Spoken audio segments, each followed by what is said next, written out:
Our first technique, guys, is going to address tension along the bottom of the foot. As you can see here, I'm gliding from the ball of the big toe towards the heel. Mostly what we're addressing here is the plantar fascia. There's some other tools I will show later in terms of options. I really enjoy knuckles because they're static. I can stack them well, and they don't exhaust my knuckles the way they do if my fingers are straight. But this is just a straight glide. That's a medial contact. Now I've moved to the middle of the foot, and I'm continuing to glide from the balls of the toes to the heel. This is a dry glide. There's no lube here. If the bottom of the foot is really dry, you can add a little bit of lubrication, but just gliding back towards the heel. And you'll feel when you get to that heel bone, going any farther back is just kind of moving over that fat pad, which doesn't hold a lot of value. There's a pad of fat at the base of the heel. And line 3, which is lateral, so going from the ball of the small toe back towards the heel. So just really think of 3 lines: a medial line, a middle line, and a lateral line, all the way down towards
In this go around, you'll see it's a very similar approach to the first technique, except I will be adding toe extension. This is passive toe extension to increase the stretch on the muscles and fascia along those 3 lines. This is a great way to increase the intensity of the technique, the effectiveness of the technique. Again, if you're doing the first series of techniques and the sensitivity is high enough and you don't judge they can handle anything more dynamic, then you would just not do this. You would just do the straight glides. But you can see here the stretch of that fascia as I'm gliding down. It's a really great way to open up that plantar fascia, get some freedom in the bottom of the foot. So now I've moved to that middle line. I'm moving which toes I'm going to be extending. So now I'm extending the middle toes. You can bring that big toe along with it, it's fine. But as long as you're transferring that sense of extension to the toes that are in line with your target technique. And now if we move lateral, making sure we get that 5th and 4th digit in extension as the glide is moving towards the heel. Again, keeping with knuckles on this technique to make sure that my stacking as well. Now, a couple different options with tools. If you like or prefer using thumbs, same way as before, just showing how the contact would work. And this is one that I personally really like, which is hooking it with fingertips, doing a little more digging, although I will tell you this is a much more intense way to do it, but a great way to get some depth in the plantar surface of the foot.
So before we get into the next technique, I want you to see a photo of my hand positioning both along the medial and lateral calcaneus. The design of this technique is to open the fascia around the calcaneus, so you want equal contact both on the inside and the outside of the calcaneus for the next video technique.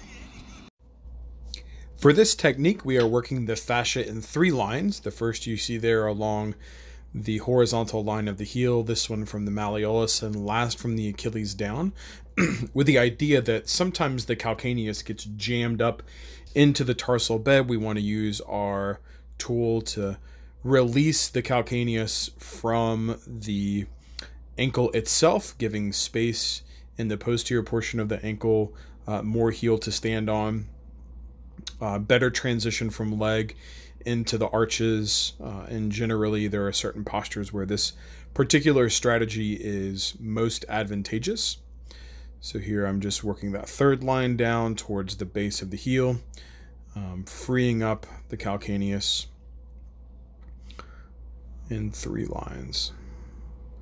I'm showing here the tool that I'm using, which is just the flat part and inner surface of that first digit on both sides. Now I'm going to repeat this technique with fingertips, so you can see sort of the lines I'm using, and I'm going to add some ankle movement with it as we go through it.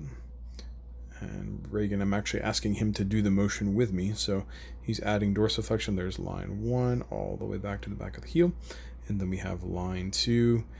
Do be aware that there are some, especially on the inside, some nerve passages, the tibial nerve passing through here. So this is not a heavy-handed technique. It's relatively light. It can be very intense, but again, we're just working fascia here. And here I'm just going to sort of cradle. I was going to use the dual hand approach, but you wouldn't have been able to see my fingers. So I'm just using thumb and fingers, and we are gliding straight back and away from the Achilles.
With this first posterior calf technique, there's a couple things to point out. There's a very simple technique. We're just using the palms to spread the tissue apart.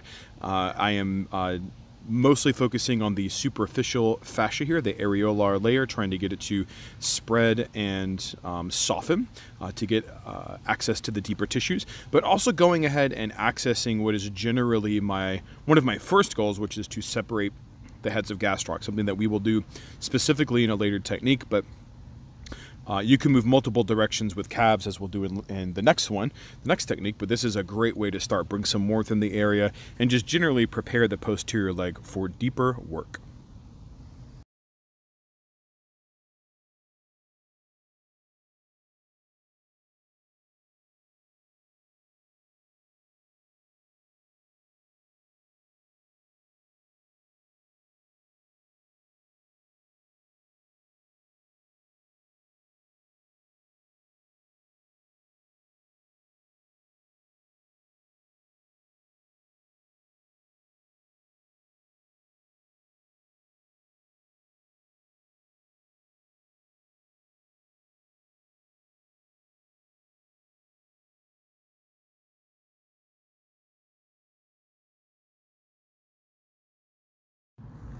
Okay, with this next technique, we're sticking with palms. Our grip is a little bit more firm, so we're speaking to those gastroc heads here collectively, as well as the musculotendinous attachment into the Achilles. And for the most part, as calves tend to present with a tremendous amount of tension, our goal is to lengthen or spread this tissue away from the attachments onto the calcaneus for these superficial tissues. To do this properly, we really need to be engaging in pin and stretch. So I like to use my knee here to sort of engage some passive dorsiflexion as I lift the collective superficial calf muscles away from the calcaneus. This you would do from the attachment on the Achilles all the way up to the posterior knee without putting pressure into the popliteal fossa.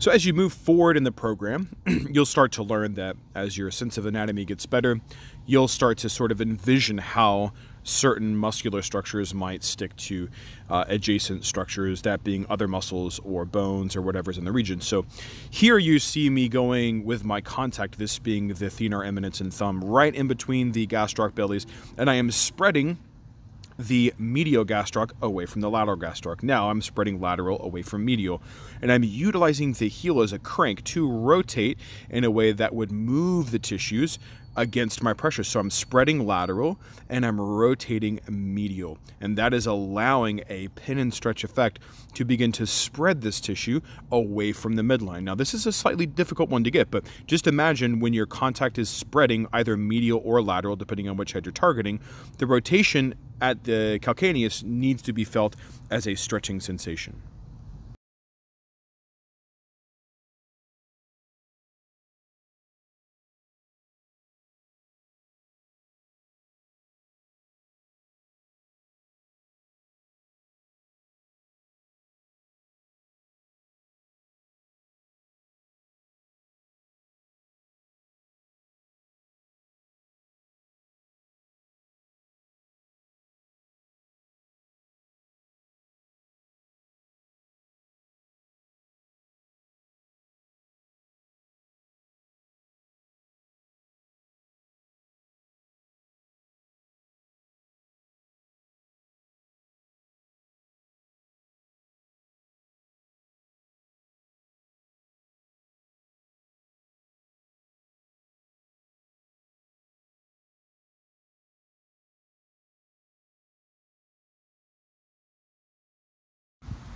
So again, guys, we're going to go into this continuous concept about peeling the onion. We've, in the last technique, spread the intermuscular septum between the gastroc heads. Here I'm using fingertips to attack the belly of the muscle itself, which has its own layers of fascia, the epimysium, the paramysium, and the endomysium. So I have my fingertips embedded right into the tissue. This can be used for either the medial or lateral head of gastroc. And just like earlier with the superficial strategy, I am using my knee to engage in dorsiflexion passively. Now, I can use active engagement if I like, but the whole idea here is to attack the heads of gastroc individually. Again, what you're feeling for, what you're attempting to accomplish with the interbelly work is not all that different from the septum work. Now I'm shifting over right onto the belly here on the lateral gastroc head and continuing to glide. Now the depth is greater here. I'm getting into the tissue. This is where conversations about edge technique need to come up, and about working without pain and making sure that people are experiencing a positive intensity rather than a negative intensity. All right, and the angle of my fingertips are very acute, so they're really attempting to get as much pleasant depth as possible. This glide will go from the attachment on the Achilles, which is about 1/3 of the way up towards the knee, all the way up into the popliteal fossa. So I think I cut the distance short just for the sake of the technique, but this would glide all the way up to the attachments on the condyles of the femur, avoiding pressure in the popliteal fossa.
Here with this technique, we are diving deeper still into our narrow but accessible points of access towards the soleus belly.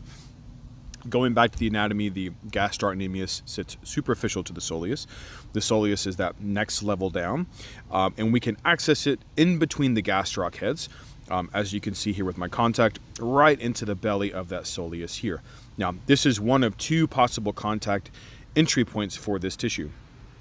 Here in a second, I'm going to transition my fingertips to a different location, but first I'm going to repeat this technique right through. So you can see right smack in the middle, you can almost see the bellies of the gastroc sort of parting as I contact here. I know the camera is a little bit at a distance, but I think it's still possible to see exactly where my fingertips are, right in the center. Again, you should get a sense that if you move medial and lateral, that those gastroc heads part ways pretty easily. And I am gliding. It's a very, very slow glide here. Kind of just following the tissue, leaning into it. Mind you, I don't know if I've mentioned a lot before, but I'm not using really any lubrication here. This is all dry fascial stretching to accomplish this. And you can also decide to hang out statically if you find a good spot and do some edge compression work with releases. Now I'm going to transition to the lateral and medial sides of these gastroc heads, lift gastroc up and off the body, and glide into soleus from the outside. So you should get a really nice sense of lift through those gastroc bellies when this is done correctly, as they elevate off of the body. And you can almost feel the layers depending on the health of the calf you're working on. Some calves are extremely tight, but as long as they have some accessibility, some looseness, you should feel that soleus just anterior to those gastroc bellies. And again, if you do this right, you'll see that lifting of gastroc up and off, and you can glide here or you can hold compressions with edge in order to get a release out of the tissue.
Here we have probably the most difficult technique in this compartment. There I'm tracing the outline of Popliteus, sort of showing the gastroc heads along my fingers there, and I want to brace my fingers into that space. I'm very proximal. I'm not in the posterior popliteal fossa exactly. That would be not a great place to bring pressure, and I'm going between those gastroc heads proximally right into that posterior tibial space. And then I'm adding some knee rotation to enhance the technique, as Popliteus is going to respond to knee rotation. This is obviously passive, or you can just statically hold the pressure directly in. So you want to think about, I'm more proximal than Soleus. Soleus is no longer in this space. I'm just going between those gastroc heads right into the belly. And you can see here Reagan is rotating the knee. And this is a really great way to feel the muscle respond to movement so that you know for sure that you're there. And you can also make that part of the technique itself.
So in these next techniques, we're going to be applying a lot of the same as the previous ones, just in a supine position, which I really enjoy, working superficial calves in a supine position.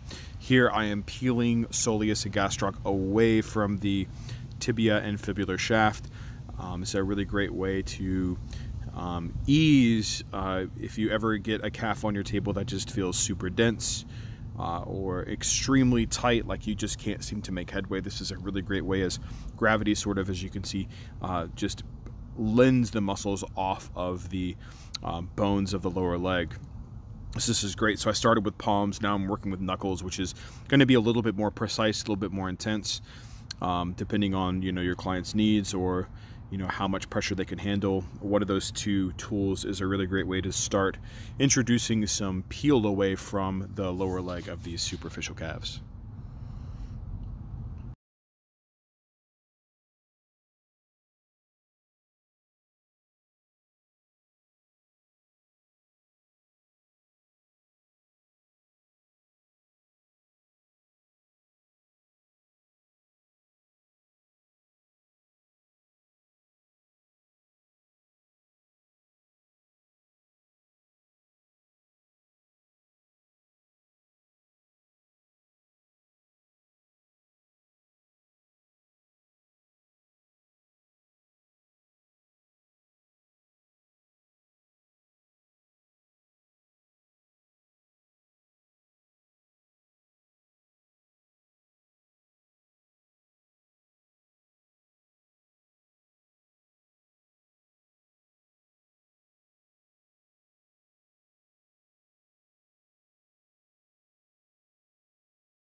So as you can see in the supine position, how fluid and loose the calves are. Is a great position to go in and compress the bellies directly. Now this is a great strategy for when there are gastroc heads you suspect are harboring pretty intense trigger points and you need to spend some time really releasing these tissues. This is an awesome way to just sit there. I'm kind of moving fast through it, showing you locations, but compressing, holding compressions, using good edges, and easing your way deeper into those tissues.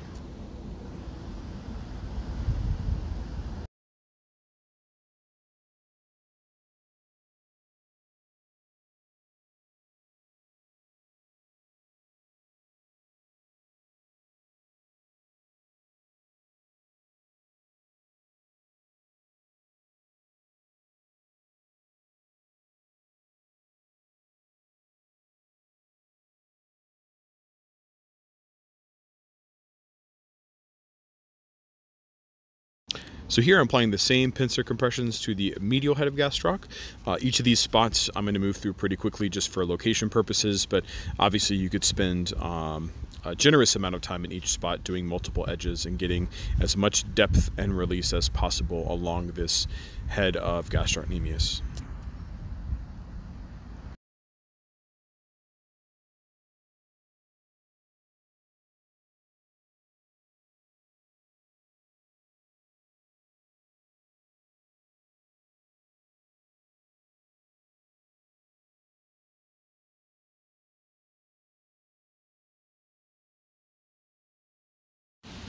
Here we have an alternate way to get into the soleus belly. There I'm pointing to the space in between the gastroc heads.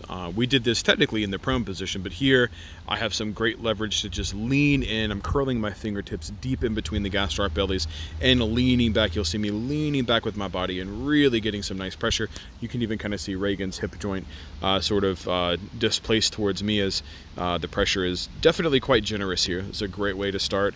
If you want to make this session more dynamic or you need a little more pressure, this would be a way to get a great amount of pressure in there. So if you have someone with very sensitive calves, this is probably not the best technique, but for someone that can handle it, this is a really effective way to get into the tissue.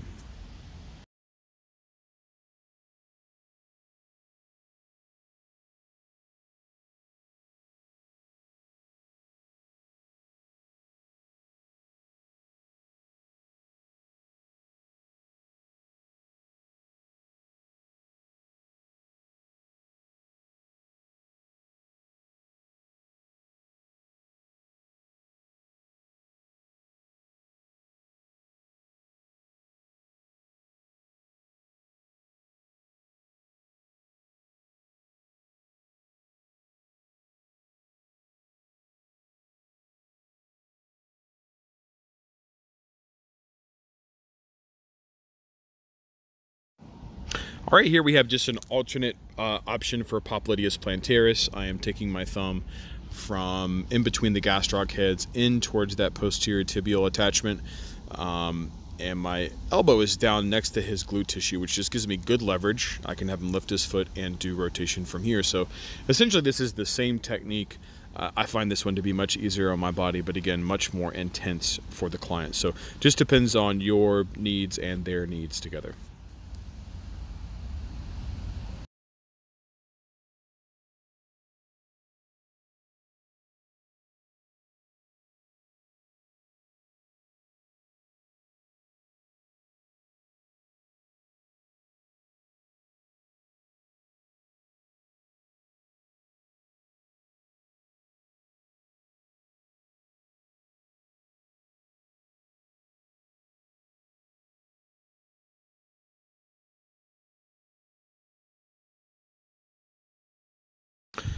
Accessibility into the deep calves is extremely limited, so putting our client sideline, our target leg is going to be the one that is at the bottom here. A lot of times, like with Reagan, when the knee is straight, it'll form medial rotation, so sometimes bringing the leg back will give you good accessibility here. You don't want, so what you want is that space right behind the tibial shaft, right about where my palm is. And so with this first technique, sometimes that space doesn't have so much of a valley. So you can start by taking a palm and peeling that tissue off of the tibia. I'll use my secondary hand to rotate the foot down towards the floor, which will begin to separate or spread that tissue in a contralateral direction. So I get a nice pin and stretch of this tissue away from the tibial shaft as I'm creating space for deeper technique into those posterior deep calf muscles.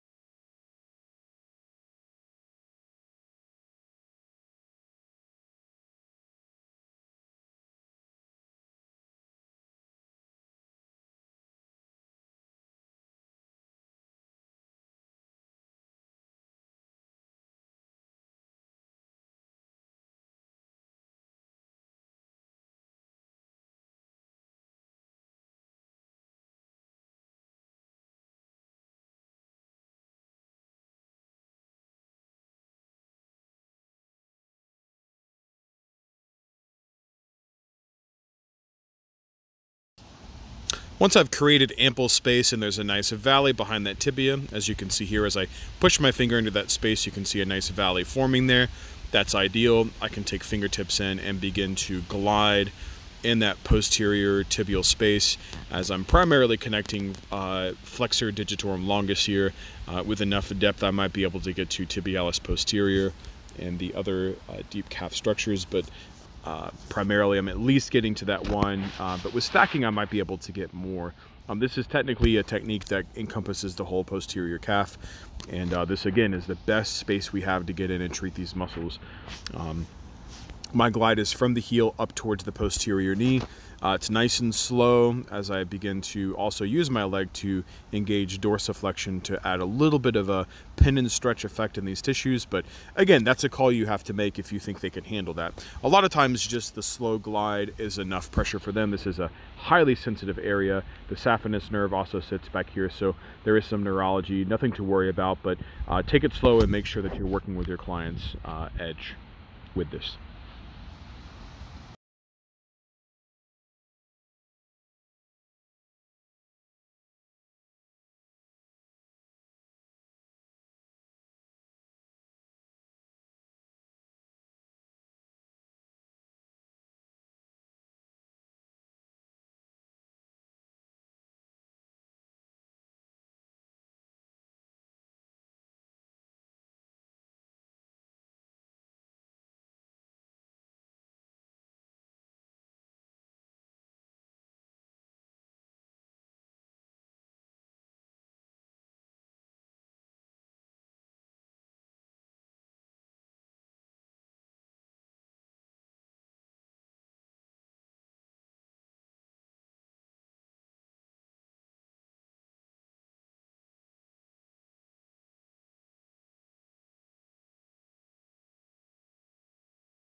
Okay guys, for our last technique, this particular one I'm using my thumbs to go back in that same posterior tibial space, but I am, if you can imagine, rolling into that valley and pressing away from my body into the posterior tibial shaft, as that is the most effective way to get deep release in these tissues.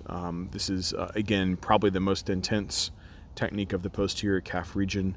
So again, take it easy, make sure you're not pushing people's edge. Here I'm using fingertips for the same technique. I'm going to go into that valley and then I'm going to hook into that posterior tibial shaft. You can do this along the whole bone. I'm picking one spot, but this can be done from the calcaneus all the way up to the posterior knee.